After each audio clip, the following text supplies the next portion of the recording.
Officer Verl C. Whinery joined the Anoka Police Department on May 1, 1946.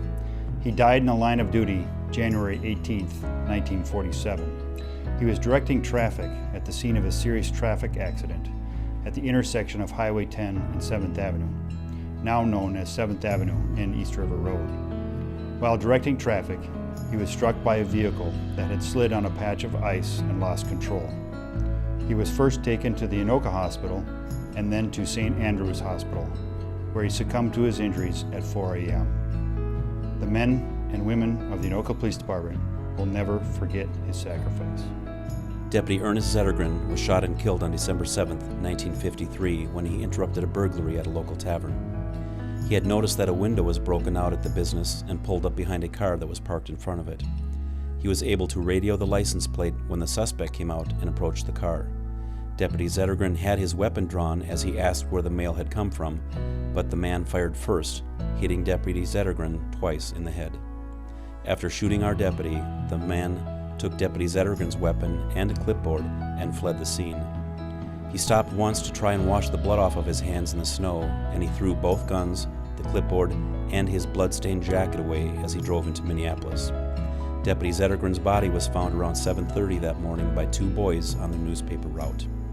The man was arrested later in the morning and confessed. He was subsequently sentenced to life in prison.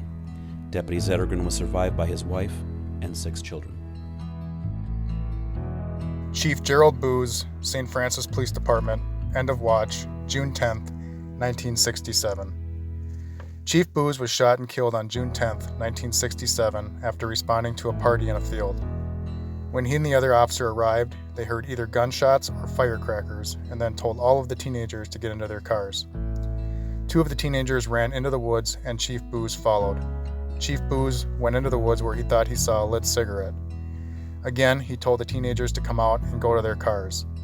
Instead, shots rang out senselessly. Chief Bowe was shot in the chest and abdomen at close range.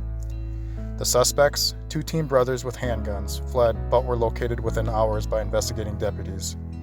Both had also received gunshot wounds. They were treated and then charged.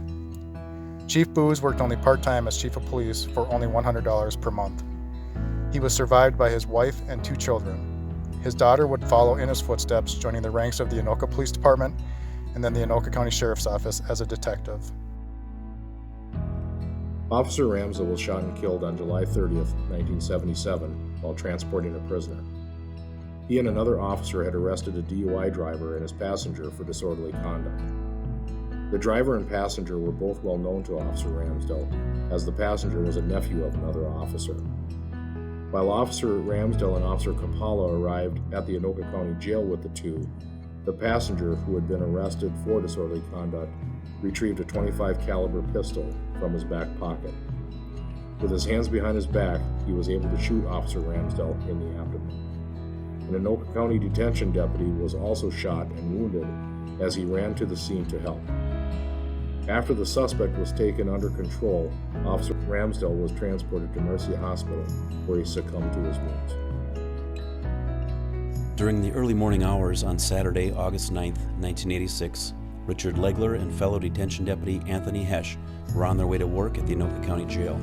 An unknown, dark-colored compact car pulled alongside detention deputy Legler's vehicle, and a shot was fired. The shot fired from the fleeing car entered detention deputy Legler's driver's side window and struck him in the left arm. Deputy Legler struggled to pull the vehicle over to the right side of the road. The round struck his left arm just behind his uniform patch and ultimately also pierced his left lung. The suspect was later found deceased from a self-inflicted gunshot wound. It is believed that the suspect may have seen the jail uniforms worn by Legler and Hesh. Seeing the uniformed men could have triggered the shooting, as no other cars had been reported shot at that morning. At the time of his death, detention deputy Richard Legler was 38 years old and worked for the Anoka County Sheriff's Office for approximately 3 years. He was survived by his parents, his sister, and brother-in-law. Corporal Bowe worked his last shift on Saturday, June 7, 1997, when he was killed while responding, assisting county deputies with a shooting call. He and 3 deputies parked their cruisers and walked approximately 3/4 of a mile into the secluded house where they spotted a car with the suspect lying across the front seat with his feet hanging out. As Corporal Bowe and the deputies were approaching their vehicle, the suspect sat up, began firing, striking Corporal Bowe in the chin from about 35 yards away. Regrettably, he died that morning at about 2 a.m., approximately 1 hour after the shooting occurred. The 3 other deputies with him returned fire, and an autopsy later revealed that the man who shot and killed Corporal Bowe took his own life. Corporal Bowe had been with the Minnesota State Patrol for 15 years, serving in a variety of positions, including on our special response team. At the time, he was survived by his wife, 6-year-old daughter, and 9-month-old son. Corporal Bowe is forever in the hearts and minds of every Minnesota State Trooper for his service and his sacrifice to our state. On September 6, 2005, police officer Shawn SIlvera was struck and killed while deploying stop sticks on I-35W in an attempt to stop a vehicle being pursued by officers. The pursuit had started in Anoka County when officers attempted to serve a felony warrant on a wanted man from South Dakota. Officer SIlvera had just placed the stop sticks on the roadway when the driver of the vehicle swerved around them and struck Officer SIlvera.